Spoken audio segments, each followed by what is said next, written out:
Y dos fechas nos han hecho mirar durante estos días hacia China. Una, que se cumplieron 30 años de las relaciones de Colombia con ese país, y otra, el inicio del Año Nuevo Chino, este 14 de febrero, año que por calendario lunar corresponde al 4709 y que ha sido bautizado como el Año del Tigre.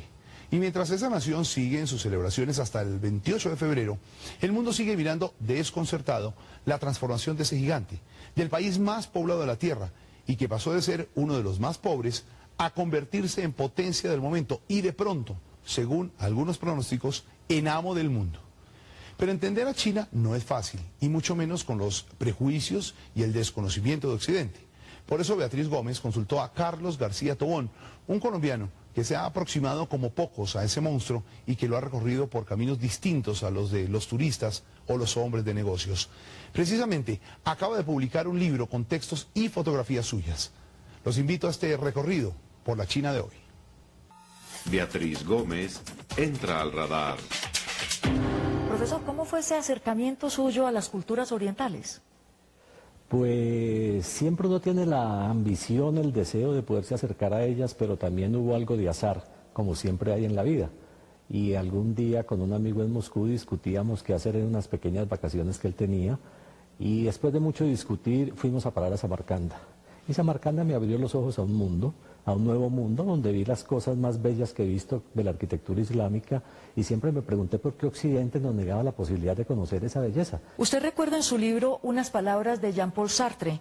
Él dijo, solo hace falta llegar a China y vivir allí un tiempo para ya no ser el mismo. ¿Le ocurrió exactamente eso? Exactamente lo mismo. La diferencia es que Jean-Paul Sartre estuvo 10 días y yo estuve 9 meses, 200 días. Entonces uno no puede ser indiferente a eso, ni puede seguir viendo el mundo igual después de haber estado en China.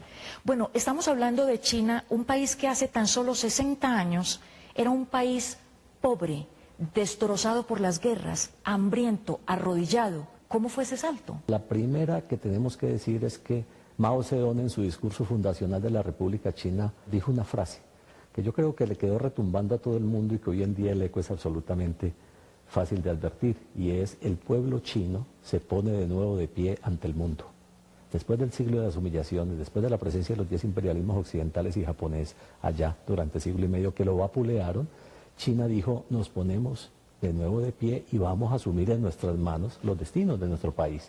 Y bueno, lo hicieron con muchos errores, con muchos fracasos, con muchas equivocaciones, con muchos excesos, sobre todo la etapa de Mao, pero también Mao fue el que sentó esas bases. Mao unificó un país en base a una idea, en base a un proyecto nacional, hizo carreteras, hizo comunicaciones, hizo formas de llegar a toda la población, educó, transformó, se equivocó, liquidó a más de uno, pero sentó las bases de lo que hoy es China. A partir de ese propósito de Mao y de toda esa sociedad, pocas décadas después ya habían sacado de la absoluta pobreza a 400 millones de seres humanos. Eso es algo colosal. Eso es algo inédito. La humanidad nunca ha visto ese fenómeno, entre otras cosas porque nadie tiene 400 millones, a excepción de China e India, que también está haciendo esfuerzos muy interesantes y que tenemos que ponerle cuidado. Pero sacar 400 millones de la pobreza en 30 años es una cosa fenomenal. Estados Unidos se demoró más de un siglo para sacar a su población de la miseria, y hoy en día las cifras del censo de Estados Unidos nos hablan que hay 43 millones de norteamericanos por debajo de los niveles de vida digna. Entonces la pregunta es: ¿y cómo lo logró? ¿Por qué la nación más grande y más pobre del mundo ha logrado hacer ese salto espectacular de ser hoy en día una potencia económica sin haber hecho guerra, sin haber invadido a nadie, sin haberle saqueado los recursos a nadie? Ese es el gran fenómeno, esa es la gran enseñanza que nos da China. Y por eso también tenemos que mirar, no porque podamos copiar ese modelo, porque es bastante inédito y es un modelo que lo más importante que tiene una acumulación de 5 milenios de vida y civilización que pueden fácilmente procesar y volver a echar adelante toda una sociedad en un propósito común. Estamos hablando de uno de los países más grandes del mundo, que sin embargo no tiene mucha tierra fértil. Pues había una famosa frase que decía que China tiene la cuarta parte de la población mundial y solo el 7% de la tierra fértil. Hoy en día tiene un poco menos del 6% de la tierra fértil del mundo, porque su gran desarrollo económico en estas 3 décadas ha hecho que los 44.000 kilómetros de carreteras, que los ferrocarriles, que el crecimiento de las ciudades ya se hayan comido un 1% más. Sin embargo, exportan también alimentos agrícolas. Por supuesto que importan mucho, pero exportan arroz al mundo, por ejemplo. Algo muy bello en su libro es la manera como usted describe el impacto que le produjeron las terrazas de arroz. Claro, porque el arroz se cultiva por inundación y hay muy poca tierra fértil y hay muy poca tierra plana. Entonces las minorías étnicas y los chinos empezaron a subir a las montañas haciendo unas hermosas terrazas, que es un trabajo de ingeniería, es un trabajo de jardinería, es un trabajo de amor por la tierra, pero fundamentalmente de respuesta a una necesidad, cómo sobrevivir. Hay unas cifras impactantes, unos datos impactantes que usted tiene en el libro para ilustrar este gran salto de China. Como en el año 60, el gran sueño de Mao eran los 4 elementales: bicicleta, radio, reloj y máquina de coser para todos los chinos. Claro, y 20 años más adelante le agregaban la lavadora, el ventilador, la máquina de coser, el televisor, no sé qué más. Eso muestra de dónde venían los chinos. Pero ya para el año 2000, también cuenta usted, ya había en circulación 550 millones de bicicletas, 25 millones de carros. Hoy en día hay más de 80 millones de vehículos. Es un salto que, te digo, nadie lo puede entender porque las cifras desbordan cualquier posibilidad de análisis que tengamos. En Occidente eso es muy grave porque no somos capaces de medir las cifras chinas. Incluso los datos que nos dan, pues no solo demográficos, sino los datos de la inversión extranjera o de la balance comercial desfavorable de Estados Unidos con ellos de 195.000 millones de dólares. Bueno, es una cosa que es como el comercio exterior de 5 países de América Latina. Entonces son cifras y son saltos que de verdad nos tienen que llamar a pensar y a reflexionar por qué una sociedad como esta ha sido capaz de hacer lo que ha hecho en eso. Pero yo insisto porque tiene un pasado que les ha permitido acumular una cantidad de valores, de fuerzas y de posibilidades que ante una política correcta de empuje y de cohesión nacional son capaces de dar el salto y mostrarnos lo que están haciendo. China le está disputando en este momento a Estados Unidos su papel de eje de la economía mundial. Y no deja de ser toda una contradicción. Estamos hablando de un país comunista que obviamente ha introducido reformas de tipo capitalista, pero que es una economía centralizada. Eso es muy importante porque cuando Deng Xiaoping, que es el responsable de esta segunda etapa de la apertura y de la reforma, siempre lo hacía con consignas, siempre lo hacía con aforismos, siempre lo hacía simplificando las cosas y decía que China debía ser una economía socialista de mercado con características y peculiaridades chinas. Entonces, hoy en día la discusión que es Occidente de China se volvió capitalista y punto, y lo que triunfó fue el capitalismo frente al modelo comunista.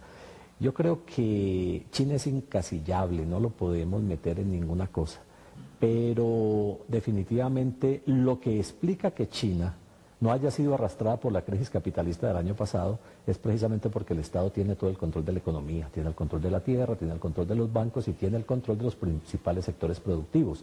El crecimiento de China bajó del 9-10% en que estaba al 7.5%, parecería que este año puede volver a alcanzar el 8%, son datos del Banco Asiático, del Banco Mundial, no son datos de ellos, de modo que es una economía con muchos problemas, pero con una fortaleza y una capacidad que hoy en día lo están enfocando el mercado interno. Es decir, lo que no podemos vender en el mundo por la crisis, tenemos que apoyarnos en estos 400 millones de personas, que es el mercado interno más grande del mundo. Ahora, hay unos problemas muy serios de todas maneras que todo este proceso vertiginoso de desarrollo económico le ha traído a China. El desempleo, la desigualdad, las desigualdades sociales, las desigualdades en el desarrollo de las regiones. Territorial. Muy rica una zona del país, muy pobre otra. Obviamente, el país que más problemas tiene en el mundo es China, por ser el más grande y por ser el más poblado. Pero también nos han dado unas muestras impresionantes de resolución, de remontar problemas, de tener una audacia para ser capaz de responder a tanta adversidad. Todos los 1.300 millones de chinos han mejorado su nivel de vida. Es decir, en China había una pobreza con dignidad, nadie se moría de hambre en las etapas aciagas y difíciles. Allá nadie está solo ni aislado, es una sociedad comunitarista como siempre lo ha sido, colectivista como siempre lo ha sido, llamémosla comunista o no. Pero esa característica es lo que hace muy diferente a Occidente, en que cada cual se tiene que salvar por su propia cuenta. Hay una cosa que me impactó mucho de su libro y que me pareció muy serio, y es que usted no le apuesta a ningún pronóstico sobre el papel de China en el mundo. Deja abierta la disyuntiva que existe. China bien puede convertirse en una alternativa a la globalización o también podría convertirse en un espejo del capitalismo occidental. Los ritmos, el tiempo y la vida en Oriente es distinto a Occidente. Estados Unidos nos propuso en la década del 90, cuando derrotó el comunismo, entre comillas, el nuevo siglo americano en que iban a gobernar el mundo desde el espacio hasta lo subterráneo, y fracasó en 10 años ese modelo. Entonces los chinos no apuestan a 10 años, 15 años ni 20 años. Ellos se proponen que en el siglo XXI, es decir, en todo el siglo, hasta dentro de 90 años, tienen que sacar a su población de la pobreza, vivir modestamente acomodados los 1.700 o 1.800 millones de chinos y lograr un sitio en el mundo que le devuelva el respeto que perdieron en una época pasada. Yo creo que, y es lo más importante en el fondo que se dice en el libro, pero más difícil, es que Occidente no es el centro del mundo ni Occidente se inventó el mundo. Occidente es un pequeño fenómeno en el mundo que no tiene más de 2 o 3 siglos. Y a nivel económico, la economía asiática fue la economía del mundo hasta 1800.